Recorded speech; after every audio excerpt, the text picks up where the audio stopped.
"This isn't about you, Dominic."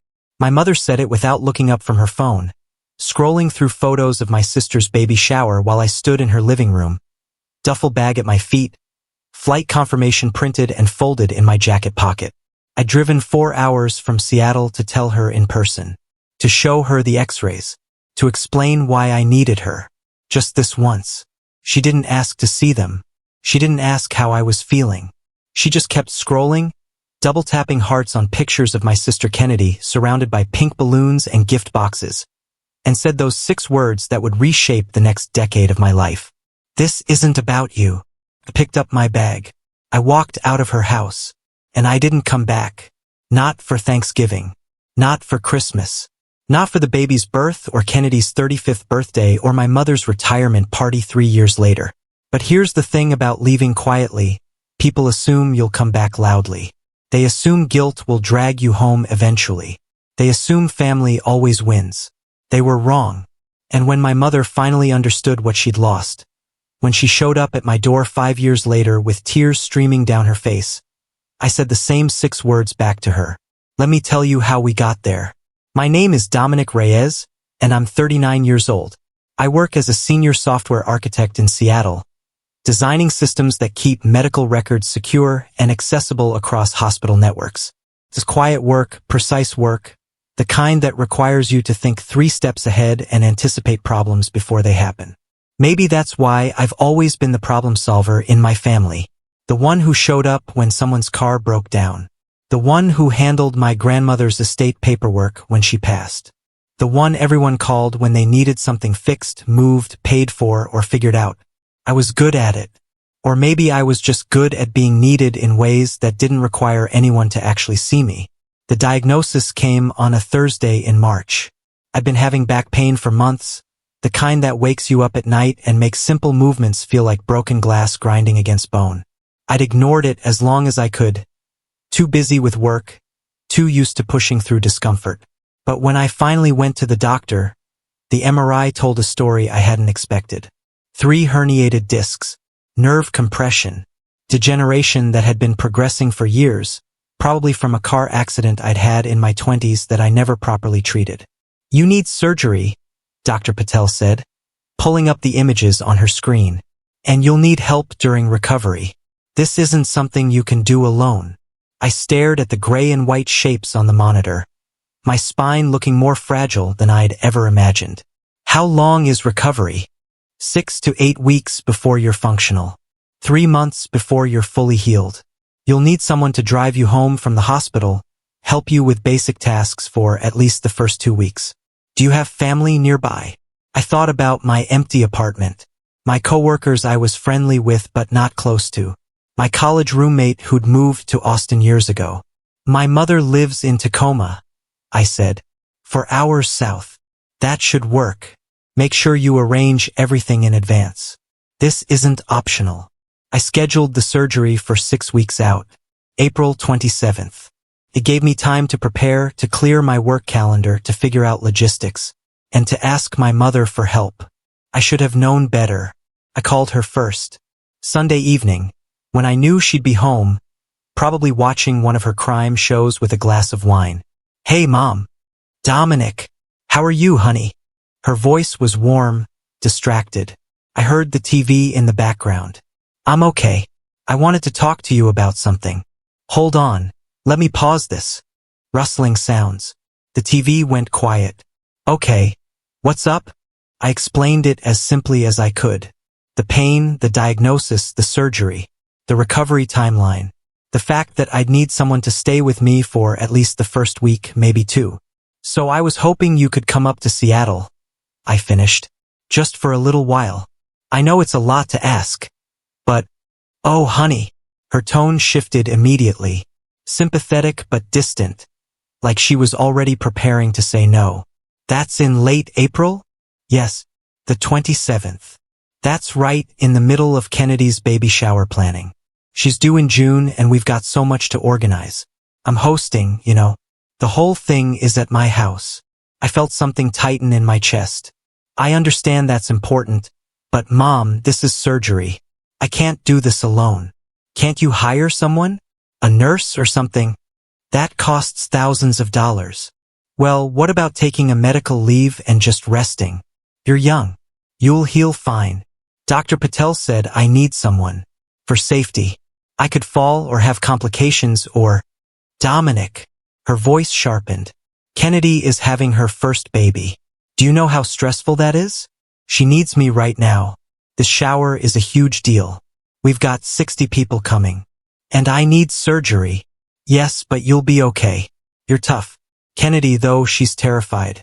First-time mom. You know how it is. I didn't know how it was. I'd never been a parent. But I knew what it felt like to need something and be told someone else's need was louder. So you're saying no? She sighed. I'm saying the timing is really bad. Can you reschedule? The doctor said I shouldn't wait much longer. The nerve damage could get worse.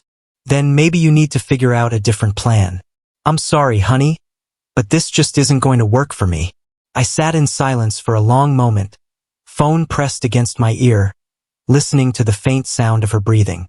Okay, I said finally. I understand. You're upset. I'm disappointed. Well, I'm sorry you feel that way, but Kennedy has to come first right now.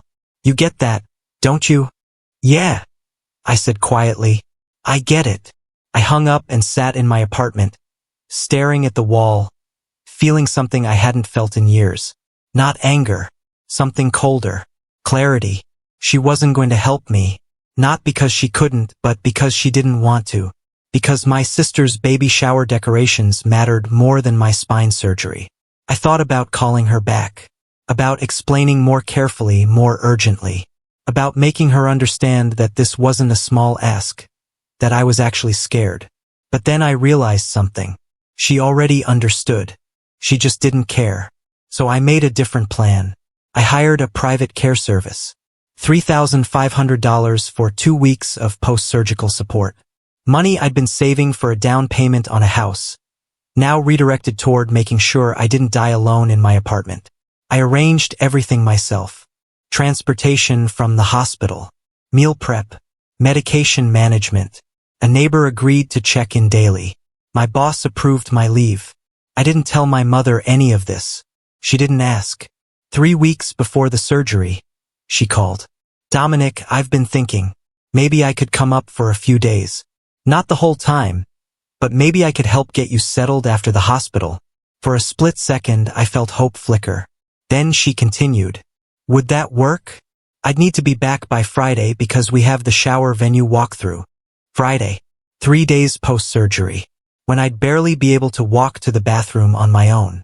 Don't worry about it, Mom. I've made other arrangements. Oh, she sounded relieved. Okay, good. I felt bad. But the timing really is just terrible. It's fine. You're not mad, are you? I thought about that question. Was I mad? Or was I something else? Something quieter and more permanent? No, I said. I'm not mad. And I wasn't. Anger would have meant I still expected something different. What I felt was acceptance. She'd shown me who she was. Finally, I was believing her. April 27th came cold and gray. I checked into the hospital at 6 in the morning. A nurse named Teresa walked me through pre-op, her voice kind and steady as she explained what would happen next. Is your family here? She asked, scanning her clipboard. No, just me. She looked up, concerned. You'll need someone to pick you up afterward. Hospital policy. I have a care service arranged. They'll be here. She nodded, but I saw something flicker in her eyes. Pity, maybe, or sadness for the man having major surgery with no one waiting in the lobby. The surgery took 4 hours.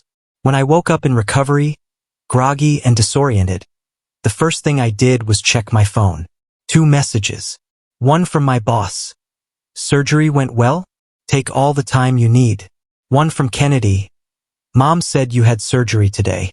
Hope it goes okay. Nothing from my mother. I stared at the screen until it went dark, then closed my eyes and let the pain medication pull me back under. The first 2 weeks were brutal. Simple tasks, showering, getting dressed, walking to the kitchen, felt like climbing mountains. The care worker, a woman named Angela, was efficient and professional. She helped me manage the basics, made sure I took my medications, drove me to my follow-up appointment. But at night, when she left and the apartment fell silent, I felt the absence of what should have been there. Not Angela, my mother. Kennedy's baby shower happened on schedule. I saw the photos on social media. My mother beaming in a floral dress, surrounded by pink streamers and cake. Kennedy glowing, hand on her belly, laughing at something someone said. I scrolled through them lying in bed, spine still healing, and felt nothing. No jealousy, no bitterness. Just distance. My mother called once during those 2 weeks. "How are you doing, honey?" "Recovering." "That's good. The shower was beautiful. I'll send you pictures." "Okay." Kennedy loved everything. She cried when we opened the gifts. It was so sweet. "I'm glad." Silence. Then, carefully, "You sound tired." "I am." "Well, rest up. I'll call you next week." She didn't, but I didn't expect her to. 6 weeks after surgery, I was back at work. Still sore, still cautious, but functional. I'd healed. Not because of family support or maternal love, but because I'd paid for professional help and handled it myself. It should have felt like a victory. Instead, it felt like confirmation. I'd spent my entire life being the person people called when they needed something. The reliable one. The one who showed up. And the one time I'd needed something back, the people I'd spent decades helping weren't there. Not because they couldn't be. Because they chose not to be. Kennedy had her baby in June. A girl named Ava. My mother sent me a photo from the hospital. Kennedy exhausted and radiant. My mother holding the baby with tears in her eyes. "Your niece," the text said. "Isn't she perfect?" I looked at the photo for a long time. Then I typed back, "Congratulations." That was it. No offer to visit. No questions about when I could meet her. Just one word. My mother called the next day. "Dominic, you've been really distant lately. Is everything okay?" I almost laughed. Distant. As if I'd been the one to create the space between us. "I'm fine, Mom. You just seem different. Ever since your surgery." "Do I?" "Yes. And I'm worried." "Are you upset about something?" I thought about explaining it. About telling her how it felt to be told my medical crisis mattered less than party decorations. About the nights I'd lain awake wondering if I'd made a mistake not having someone who actually cared about me nearby. But what was the point? She'd either defend herself or apologize without meaning it. Neither would change anything. "I'm not upset," I said. "I'm just busy." Too busy for family? The irony was so thick I could taste it. "Yeah," I said quietly. "I guess I am." Over the next year, I stopped showing up. Not dramatically, just quietly. I didn't drive down for Thanksgiving. I said I had work deadlines. My mother sounded disappointed but didn't push. I didn't come for Christmas. I said I was sick. Kennedy texted, "Feel better." No one asked follow-up questions. I didn't visit for Ava's first birthday. I sent a gift card.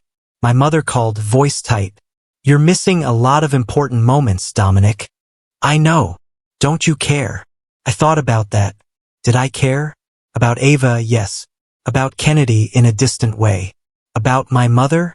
"I care," I said. "But I'm not available." What does that mean?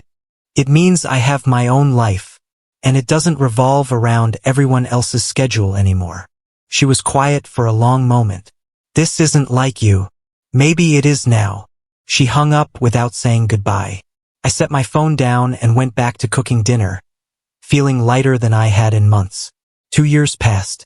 I built a life that didn't include them.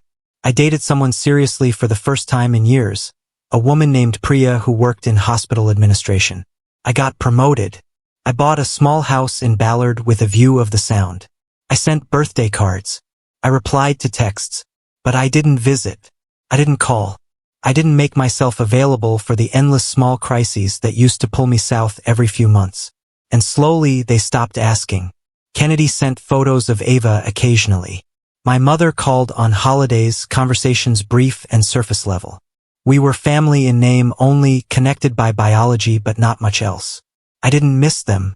That was the surprising part. I thought I would. I thought guilt would gnaw at me, that I'd feel the absence like a wound. Instead, I felt free. 5 years after my surgery, someone knocked on my door on a Sunday afternoon. I wasn't expecting anyone. Priya was at a conference. My neighbors usually texted first.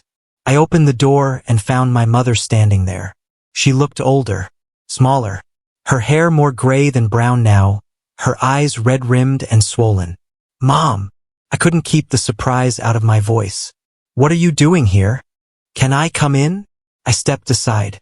She walked past me into the living room, taking in the space, the furniture I'd chosen, the photos on the walls that didn't include her, the life I'd built without her input. "Your home is beautiful," she said softly. "Thank you." She sat on the couch, hands folded in her lap. I sat across from her, waiting. "I need your help," she said finally. Of course she did. "With what?" "I'm sick, Dominic." Her voice cracked. "They found something. A mess. I'm having surgery in 3 weeks, and I need someone to take care of me after. Kennedy can't. She's pregnant again, and Ava's been having health issues. She's overwhelmed." I felt something cold settle in my chest. The symmetry was almost perfect. "What about Kennedy's husband? Your friends? Everyone's busy, and I don't want to burden anyone." She looked up, eyes pleading. "You're my son. I need you." I leaned back, studying her. The woman who'd told me my spine surgery wasn't convenient, who'd chosen a baby shower over her son, who'd let me recover alone because someone else's needs were louder. "Mom," I said quietly, "this isn't about you." She blinked. "What?" "This isn't about you. Your timing isn't convenient for me. I have work, a relationship, a life. You understand, don't you?" Her face went pale. "Are you seriously throwing my words back at me? I'm using the same logic you used 5 years ago. That was different." "How?" "Kennedy needed me. She was having her first baby. And I needed you. I was having major surgery. But her baby shower decorations mattered more." She stood abruptly. "That's not fair. You're twisting things." "Am I? Or am I just being honest?" Tears spilled down her cheeks. "I made a mistake, okay? I should have been there. I'm sorry, but this is different. I'm your mother. I'm sick. You can't just abandon me." "I'm not abandoning you. I'm just not available. You taught me that sometimes people's needs don't align with our schedule. Remember?" She stared at me, something shifting in her expression. Not anger, recognition, horror, maybe at hearing her own reasoning reflected back. "Please," she whispered, "don't do this." I stood too, feeling the old familiar pull to fix it, to save her, to be the person she needed even when she'd never been that person for me. But I was done being that person. "You should go," I said. "Dominic, you should go. And you should call Kennedy, or your friends, or hire someone like I did. But you can't call me and expect me to drop everything. Not after what you did." She grabbed her purse, hands shaking. "You've changed. You've become cruel." "No," I said. "I've just stopped pretending we're something we're not." She walked to the door, stopped with her hand on the knob. "If I'd known you were this vindictive, I would have handled things differently." "You wouldn't have," I said, "because you didn't think you needed to. You thought I'd always be there. And I'm sorry you were wrong." She left without another word. I closed the door behind her and stood in the silence, waiting for guilt to hit. It never came. My mother had her surgery. Kennedy told me through a brief text. "Mom's out of surgery. She's okay. No thanks to you." I didn't respond. Priya asked me about it that night. "Do you regret it? Not helping her?" I thought about it carefully. "No. I regret that it had to happen this way. But I don't regret protecting myself." "Do you think you'll ever reconcile?" "I don't know. Maybe. But it won't be on her terms anymore." 3 months later, my mother sent me a letter. Actual handwritten pages in an envelope. Something she'd never done before. "Dominic, I've had a lot of time to think while recovering. You were right. I chose Kennedy's shower over your surgery because it was easier. Because she's always been needier, and you've always been fine on your own. But you weren't fine. You needed me and I wasn't there. And I can't take that back. I understand if you can't forgive me. I understand if you never want to see me again. But I needed you to know that I see it now. What I did. How it hurt you. I'm sorry, Mom. I read the letter 3 times. Then I put it in a drawer and went on with my life. 6 months later, I called her. Mom. Dominic. She sounded breathless, like she'd been waiting by the phone. Thank you for calling. How are you? I'm okay. Recovering. Kennedy's been helping when she can. That's good. Silence. Then, quietly, I meant what I wrote. In the letter. I know. Can we try again? Start over. I looked out my window at the sound. The water gray and endless. I don't know if we can start over, but maybe we can start something new. Something honest. I'd like that. It won't be the same, Mom. I'm not going to be the person who drops everything. That version of me is gone. I understand. Do you? I'm learning, she said. I promise I'm learning. We talked for 20 minutes. Careful, surface-level conversation that felt like testing ice you're not sure will hold. When we hung up, I didn't feel whole. But I felt something. Not forgiveness, not yet. But possibility. Here's what I learned. You can't pour from an empty cup. You can't show up for people who won't show up for you. And you can't sacrifice yourself endlessly and expect anyone to notice, let alone care. My mother taught me that family doesn't mean unconditional support. Sometimes it means conditional love, where your worth is measured against someone else's needs. And when I finally stopped accepting that equation, when I finally said, this isn't about you, back to the person who'd said it to me first, everything changed. Not immediately, not perfectly, but permanently. I'm 44 now. My relationship with my mother is cordial but distant. We see each other once or twice a year. We talk on birthdays. We're polite, but we're not close. And I'm okay with that, because closeness without respect is just proximity. And I'd rather have distance with dignity than closeness with conditions. If you've ever been told your needs don't matter as much as someone else's, I want you to hear this. That's a lie. Your needs matter. Your pain matters. Your life matters just as much as anyone else's. And if the people who are supposed to love you can't see that, then maybe they don't deserve unlimited access to you. Sometimes the most powerful thing you can do is say no. Sometimes walking away is the only way to save yourself. And sometimes the person who needs to hear this isn't about you most is the person who said it first. Tell me, have you ever had to choose between being there for someone else and being there for yourself? What did you choose? Drop your story in the comments. And if this resonated with you, subscribe for more. Because these stories matter. Your story matters. You matter.